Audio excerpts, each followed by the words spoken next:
Zeph stood at the observation window of the research vessel, watching the blue-green planet slowly rotate below. His silver skin shimmered with nervous energy as he prepared for what his people called the first touch protocol. For 3 generations, his species had studied humans from a distance, never making direct contact. They were careful creatures, the Keth Mori, and for good reason. Every member of Zeph's race possessed what humans might call telepathy, but it was far more complex than simple mind reading. The Keth Mori could see the complete mental landscape of any creature they encountered. Emotions appeared as colors, memories played like movies, and thoughts moved like flowing water through their consciousness. It was beautiful and terrible at the same time. The gift came with a price. Physical contact amplified their abilities 1,000-fold. A simple touch could flood their minds with centuries of genetic memory, ancestral trauma, and the deepest secrets of whoever they touched. Most Keth Mori learned to avoid contact with other species entirely. The few who had tried in the past had suffered complete mental breakdown, but humans were different. The research team had been studying Earth for decades, watching from their cloaked ships as humanity evolved and grew. What fascinated them most was how humans seemed to block their mental sight naturally. When Zeph tried to read human thoughts from orbit, he saw only shadows and fragments.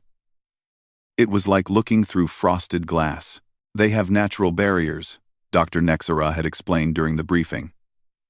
Something in their brain structure creates interference. We can sense emotions and basic intentions, but their deeper thoughts remain hidden.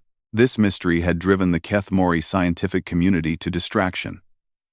Every other species they had encountered was completely transparent to their mental sight. Primitive creatures showed simple patterns of hunger and fear. More advanced civilizations revealed complex webs of logic and creativity. But humans were unique enigmas. Zeph had volunteered for the contact mission because he was young and reckless, traits that were rare among his cautious people. He had also shown unusual resistance to mental overload during his training. While other students collapsed from sensory bombardment exercises, Zeph had learned to filter and compartmentalize the information flowing through his mind. The landing site had been chosen carefully, a remote forest clearing in what humans called Oregon, far from major population centers but close enough to civilization that their target would not be completely isolated. They had been monitoring Dr. Sarah Chen for months.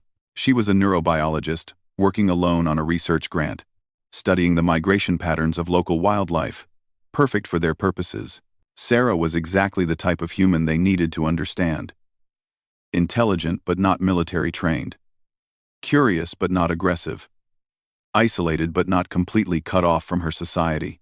Through their long-distance observations, they had learned she was kind to animals and spent her evenings reading scientific papers by the campfire. The ship landed silently in the pre-dawn darkness, its advanced technology bending light around its hull. Zeph emerged wearing a biosuit that made him appear roughly human-shaped, though taller and thinner than most. His team had studied human anatomy extensively, but there were limits to how well they could disguise their true form. He found Sarah's campsite just as the sun began filtering through the forest canopy. She was sitting on a fallen log, drinking something hot from a metal cup and writing in a notebook. Even from 50 meters away, Zeph could sense her mental activity like a warm glow through his natural perception. But the details remained frustratingly unclear. Sarah looked up as he approached, and Zeph felt a spike of surprise and curiosity from her direction. She was not immediately afraid, which impressed him. Most creatures fled when they sensed something fundamentally alien approaching. "Hello," Zeph said, his voice carefully modulated to match human speech patterns. "I hope I am not disturbing your work." Sarah studied him for a long moment. She was seeing someone tall and thin, wearing strange clothing. But Zeph's biosuit was good enough to pass casual inspection. "Are you lost?" she asked. "The main trail is about 2 miles east. I am a researcher." "Like yourself," Zeph replied. "I study behavioral patterns in isolated environments." This was technically true, though not in the way Sarah would interpret it. Through his mental sight, Zeph could see her relaxing slightly. She was naturally cautious but also curious about meeting another scientist in this remote location. They talked for an hour about her work and his fabricated research project. Zeph was amazed by how much he could learn just from casual conversation. Sarah's mind remained largely opaque to his deeper perception, but her words and expressions revealed a rich inner life. She spoke passionately about animal behavior, worried about funding for her research, and missed her colleagues back at the university. As the morning progressed, Zeph found himself genuinely enjoying the conversation. Sarah was intelligent and funny. Nothing like the primitive creature his people had expected to encounter. She showed him her research notes and explained her theories about how climate change was affecting wildlife migration routes. "You know, it's refreshing to meet someone who understands fieldwork," Sarah said, closing her notebook. "Most people think I'm crazy for spending months alone out here." "Solitude can reveal truths that crowded places hide," Zeph replied. Sarah smiled at this. "That's beautifully put. You have an interesting way of speaking. Where are you from originally?" This was the moment Zeph had been dreading and anticipating. His mission required him to gain Sarah's trust, and then make physical contact to gather detailed information about human neural patterns. His people needed to understand how human minds worked before they could decide whether formal contact was safe. "Very far away," he said honestly. "My people are explorers. We travel great distances to study new places and new forms of life." "That sounds amazing. I've always wanted to travel more." Sarah paused, looking at him more carefully. "You really are quite tall. Are you from Scandinavia? You have that Nordic look about you." Zeph nodded, grateful for her logical mind, trying to categorize what she was seeing. His biosuit was designed to trigger human pattern recognition in harmless ways. Better for her to think he was an unusually tall European than to sense his true nature. As they sat talking, Zeph became increasingly aware of the warmth radiating from Sarah's mind. Even with her natural barriers, he could sense the depth of her consciousness. It was like standing next to a bonfire and feeling the heat without being able to see the flames clearly. "I should probably head back to my base camp," Zeph said eventually. "But I have enjoyed our conversation greatly." "Wait," Sarah said, standing up. "Would you like some coffee before you go? I made way too much this morning." This simple gesture of hospitality struck Zeph deeply. Among his people, offering food to a stranger was a sacred act, something done only between those who trusted each other completely.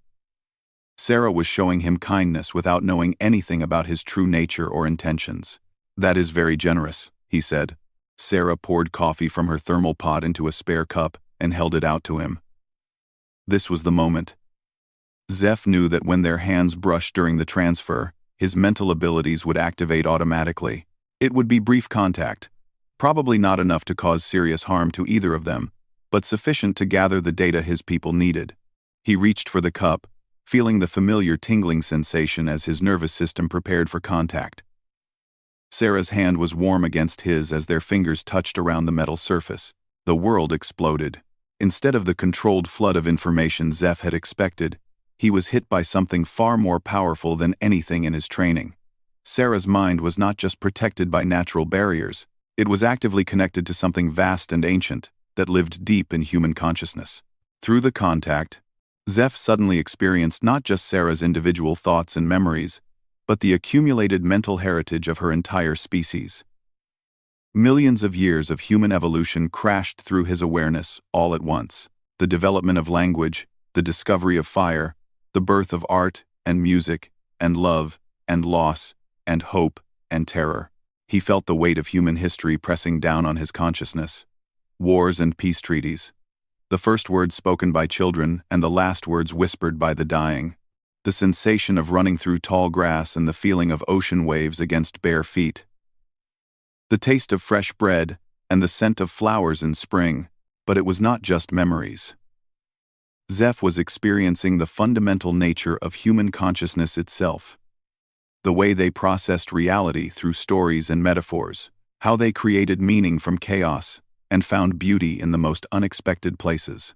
The incredible complexity of their emotional lives, where love and hate could exist simultaneously, where hope persisted in the face of certain death. Most overwhelming of all was the discovery that humans were not just individuals. Each mind was connected to a vast network of shared consciousness that spanned their entire species. Every human carried within them the accumulated wisdom and trauma of everyone who had come before. They were all part of something larger than themselves, something that had been growing and evolving for thousands of generations. The coffee cup slipped from Zeph's fingers and shattered against a rock. He staggered backward, his alien nervous system overloading from the massive influx of information. Colors that had no names in his language flashed behind his eyes.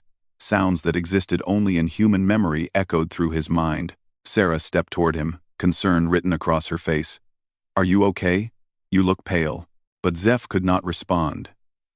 The biosuit that disguised his appearance was beginning to flicker and fail as his mental distress disrupted its systems. For a moment, Sarah caught a glimpse of his true form.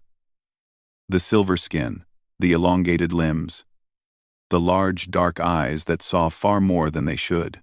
"What?" she began, but Zeph was already collapsing. The last thing he experienced before unconsciousness claimed him was a sense of profound connection.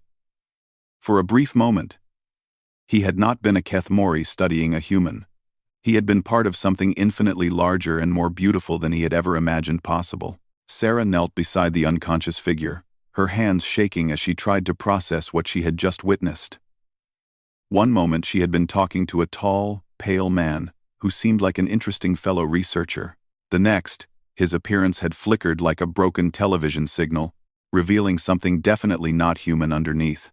The biosuit had completely failed now, showing Zeph's true form.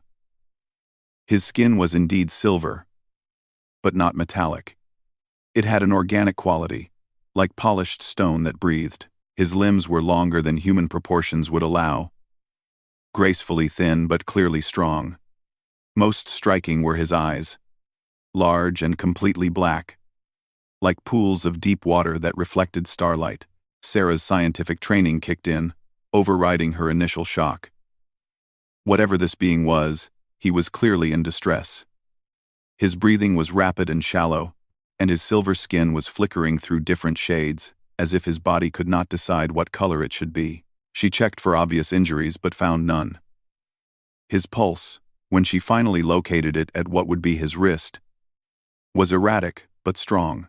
The rhythm was different from human heartbeat patterns, more complex, like a jazz drummer playing polyrhythms. "Okay, Sarah," she whispered to herself. "First contact with an alien species. This is either the greatest discovery in human history, or you're having a complete psychological breakdown." She glanced around the campsite, half expecting to see cameras or government agents, revealing this as some elaborate test. But the forest remained peacefully empty, except for the unconscious alien, and her growing sense that her life had just changed forever. Zeph's eyes opened suddenly, those black depths focusing on her face with startling intensity. Sarah fought the urge to step back, maintaining her position beside him while her heart hammered against her ribs. "The connection," Zeph whispered, his voice now carrying harmonic undertones that had been hidden by his disguise. "I felt everything. How do you carry so much?" "I don't understand," Sarah said carefully. "What connection? What did you feel?" Zeph struggled to sit up, and Sarah instinctively reached out to help him. The moment her hand touched his arm, both of them froze. The contact was lighter this time, not the overwhelming flood Zeph had experienced before, but Sarah could feel something impossible happening. Images flashed through her mind. A silver city floating among stars. Beings like Zeph moving through crystalline corridors, their thoughts visible as threads of light connecting one to another. The view of Earth from space, beautiful and blue and terrifyingly fragile. But more than images, she felt emotions that were not her own. Curiosity so intense it was almost painful.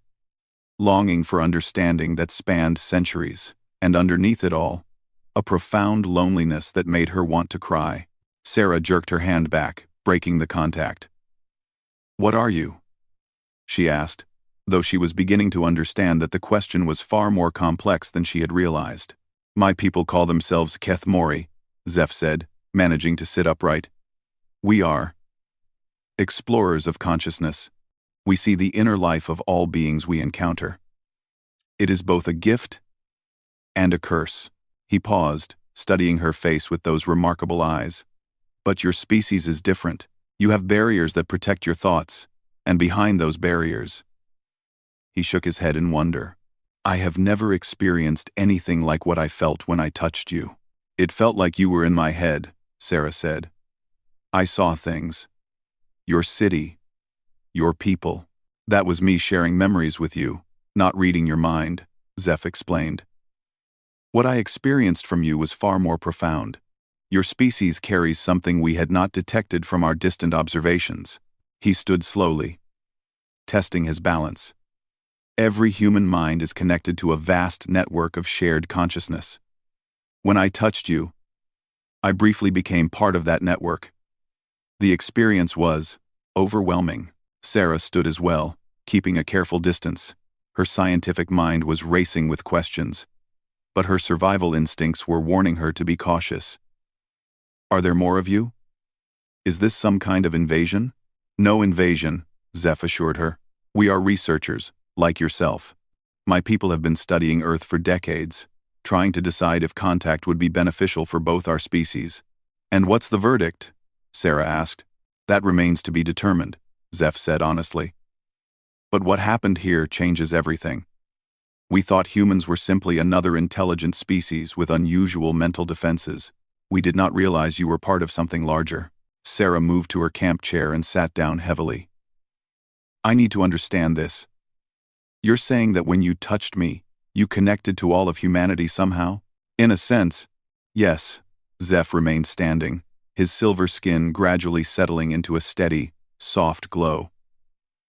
Every species we have encountered has individual minds that are separate and distinct, but humans share a collective unconscious that spans your entire race.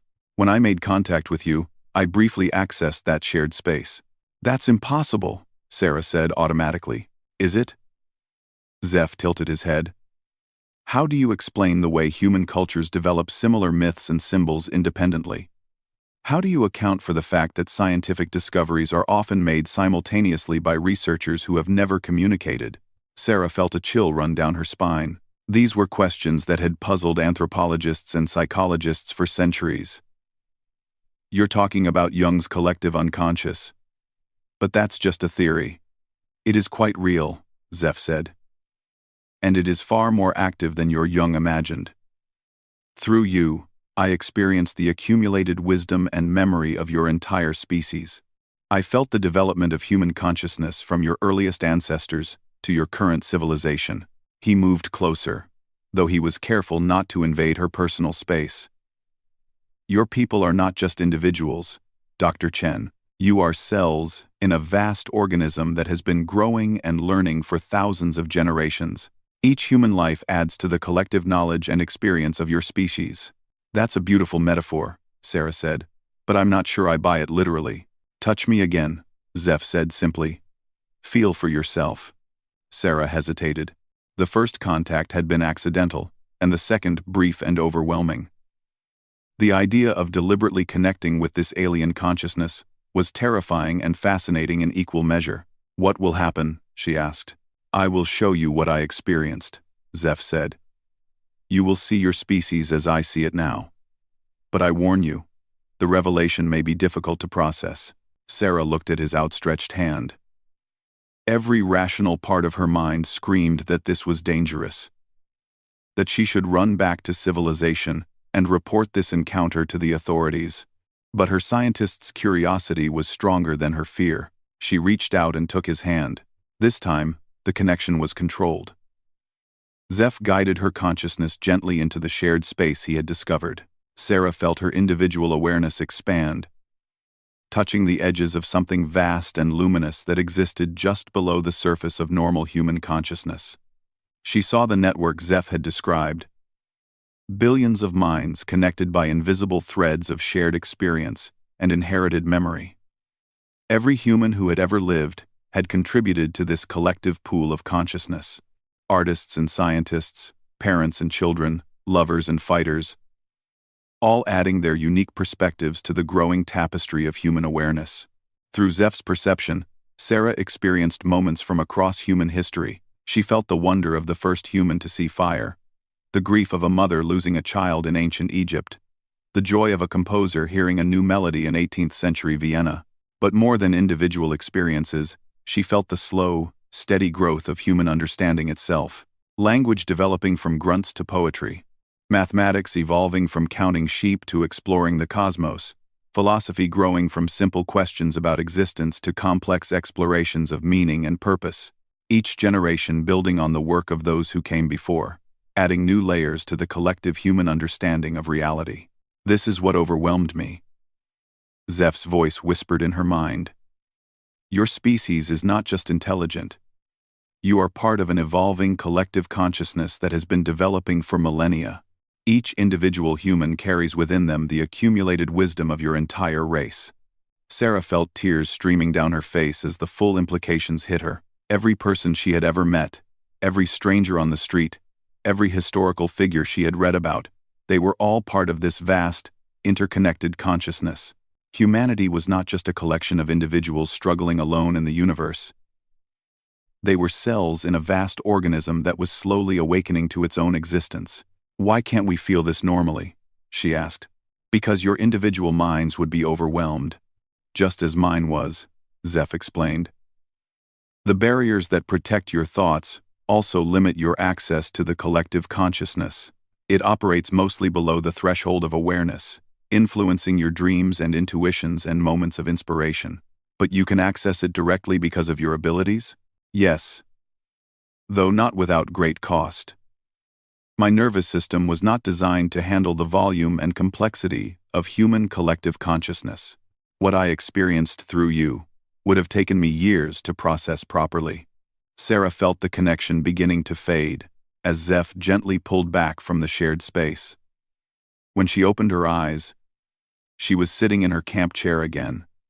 But everything looked different. The forest around them seemed more alive, more connected. She could almost sense the vast network of consciousness that Zeph had shown her, humming quietly in the background of her awareness. What happens now? She asked. Zeph was quiet for a long moment, his dark eyes reflecting the morning light filtering through the trees. Now I must return to my people and tell them what I have discovered. This changes everything about how we view humanity. Will you come back? I do not know, Zeph admitted. What I learned today will require careful consideration by our wisest minds.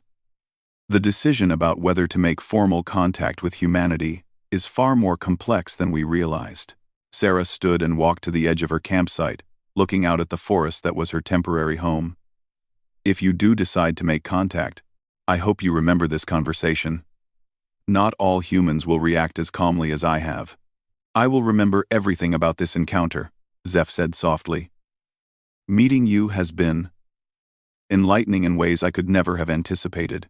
He began to flicker again, his biosuit reactivating to restore his human disguise. I should go before other humans discover us here. My ship is not far away. Zeph, Sarah said, surprising herself by using his name. Thank you for showing me what you did. Even if no one ever believes me, I'll always know that humanity is part of something amazing. Thank you for your kindness, Zeph replied.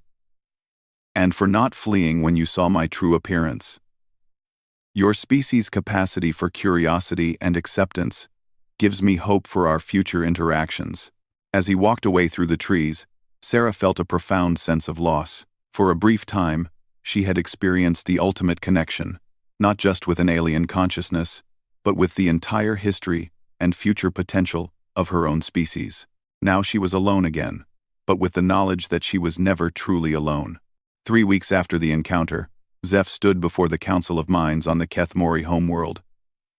His silver skin dim with exhaustion.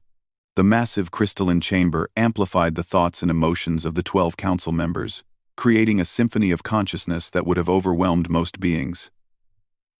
But Zeph had changed since touching the human. The mental patterns are still active in your mind, observed Counselor Veltara, her ancient awareness probing the edges of Zeph's consciousness. The human connection has not faded. It grows stronger each day, Zeph admitted. Dr. Chen's memories and experiences have integrated with my own mental landscape. Through her, I remain connected to the human collective consciousness. This admission sent ripples of concern through the assembled council. Never in Kethmori history had an alien mind permanently bonded with one of their people. The implications were staggering and potentially dangerous. "You are compromised," declared Counselor Raximan, his mental voice sharp with disapproval. "Your objectivity has been contaminated by human thought patterns. How can we trust your assessment of their species? Because I now understand them in ways that distant observation never allowed," Zeph replied firmly. "The humans are not what we thought they were. They are part of something far more significant than an individual intelligent species." He shared his experiences with the council, letting them feel echoes of what he had encountered in Sarah's mind. The vast network of human consciousness. The accumulated wisdom of millennia. The slow, steady evolution of a collective awareness that spanned the entire species. "Impossible," whispered Counselor Nelasha. "No species develops collective consciousness without first evolving telepathic abilities. Humans show no signs of mental connectivity. They have evolved differently than we did," Zeph explained. "Their collective consciousness operates through unconscious channels. Cultural transmission, genetic memory, quantum entanglement at the neural level. They share information and experiences without realizing they are doing so." He paused, feeling the familiar warmth of the human connection pulsing in the back of his mind. Every human innovation, every artistic creation, every moral advance becomes part of their collective knowledge. They are unconsciously collaborating to evolve their species' understanding of reality itself. Look, the council deliberated for hours, their minds touching and separating as they explored the implications of Zeph's discovery. Finally, Counselor Veltara spoke for the group. "If what you have experienced is accurate, then the humans represent something unprecedented, a species developing collective consciousness through non-telepathic means. This changes our protocols for first contact entirely. What are your recommendations?" asked the eldest counselor, Morandon, whose mind held the memories of first contact with 17 different species. "We must proceed carefully," Zeph said. "The humans are not ready for full disclosure of our existence. Their governments and military forces would likely react with hostility and fear, but neither can we continue to study them from a distance. The connection I formed with Dr. Chen has shown me that they are already beginning to sense our presence." "Meaning, the human collective consciousness is becoming aware of us," Zeph explained. "Through the quantum connections that link their minds, information about our observations is spreading. They are beginning to dream of us, to sense our ships in their skies, to feel watched even when they are alone." This revelation sent shockwaves through the council. If humans were unconsciously detecting their presence, then the careful secrecy the Kethmori had maintained for decades was already compromised. "What do you propose?" Veltara asked. "Limited contact with selected individuals," Zeph said. "People like Dr. Chen, who can handle the revelation without panic or aggression. Scientists, philosophers, artists, humans who are already pushing the boundaries of their understanding. We establish a network of contact points, and let knowledge of our existence spread gradually through their collective consciousness." Meanwhile, on Earth, Sarah had returned to her university position with her mind forever changed. The research papers she had been working on before the encounter now seemed trivial compared to what she had learned about human consciousness. But she could not simply abandon her scientific career to chase after aliens and collective unconscious theories. Instead, she began subtly shifting her research focus. Her new papers explored the neurological basis of intuition and the biological mechanisms behind cultural transmission. She studied how information could spread through populations without direct communication, using examples from animal behavior to avoid seeming too radical. Her colleagues noticed the change in her work but attributed it to a productive period of field research. Sarah's theories were innovative but grounded enough in conventional science to gain acceptance. She was building a foundation of academic respectability that would be crucial if contact with the Kethmori ever became public knowledge. But the most significant change in Sarah's life was the growing awareness of the human network that Zeph had shown her. She could not access it directly as he had, but she could feel its presence. In moments of deep concentration or emotional intensity, she sensed the vast web of consciousness that connected all humanity. She began to notice patterns that had been invisible before, how scientific breakthroughs often occurred simultaneously in different parts of the world. how social movements emerged organically from the collective unconscious, how artistic trends spread faster than any communication system could account for. Sarah started documenting these observations, building a database of synchronistic events that suggested unconscious information sharing among humans. Her work attracted the attention of other researchers who had noticed similar patterns. Gradually, a small network of scientists began investigating what they called emergent collective intelligence in human populations. 6 months after the encounter, Sarah received an email that made her hands shake as she read it. The sender was listed as Dr. S. Johansson, from the Institute for Advanced Studies. But the message was brief and cryptic. The forest remembers. Coordinate 45.3311 degrees north, 121.711, 3 degrees west. 1, 1, 1, 1, 3, 1. Tomorrow at dawn. Sarah recognized the coordinates immediately. They marked the exact location of her encounter with Zeph. Against all logical reasoning, she canceled her classes and drove through the night to reach the forest clearing. Zeph was waiting for her, still wearing his human disguise but no longer bothering to hide the otherworldly quality of his movements and speech. Beside him stood 2 other figures, clearly Keth Mori, though their biosuits made them appear as unusually tall and pale humans. Dr. Chen, Zeph said formally, I would like you to meet Counselors Veltara and Nelasha. They have come to speak with you directly. Sarah felt her heart racing as she realized the significance of this moment. First contact was expanding beyond her initial encounter with Zeph.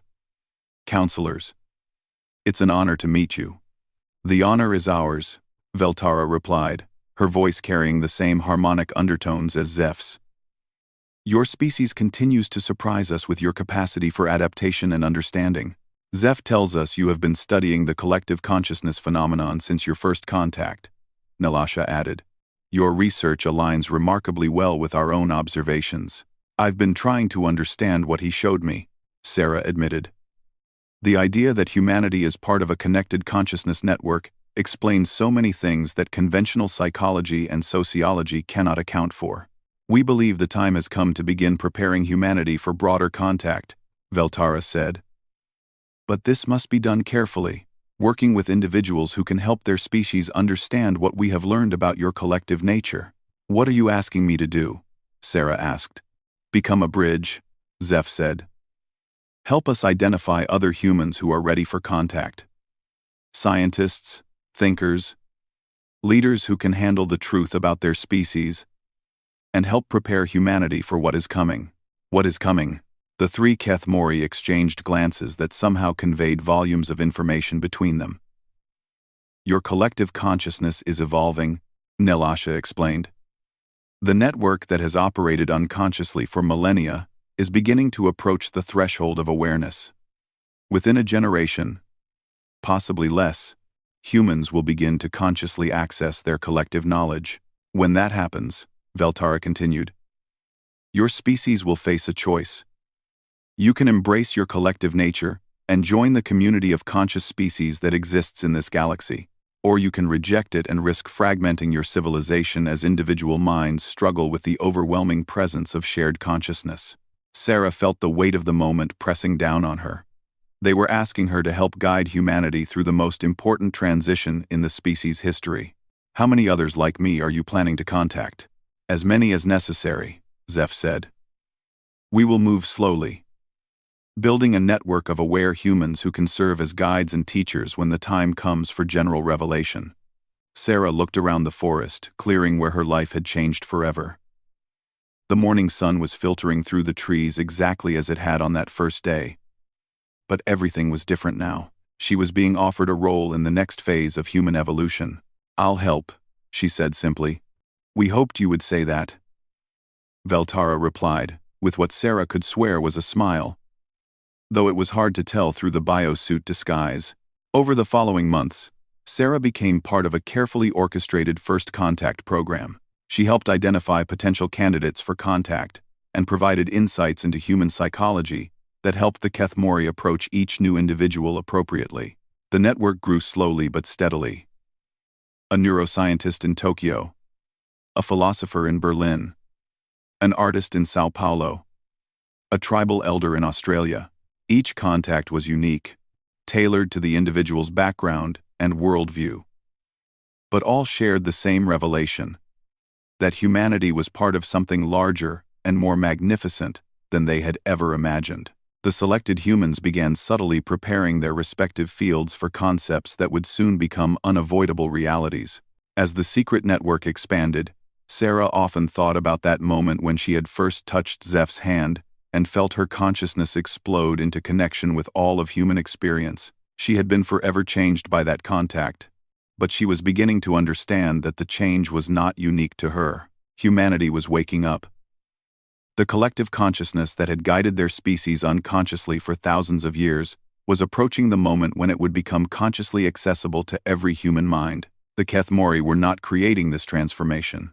They were simply helping humanity prepare for an evolutionary leap that was already in progress. And Sarah Chen, a neurobiologist who had once studied wildlife migration in an Oregon forest, had become one of the midwives of a new phase in the story of conscious life in the universe.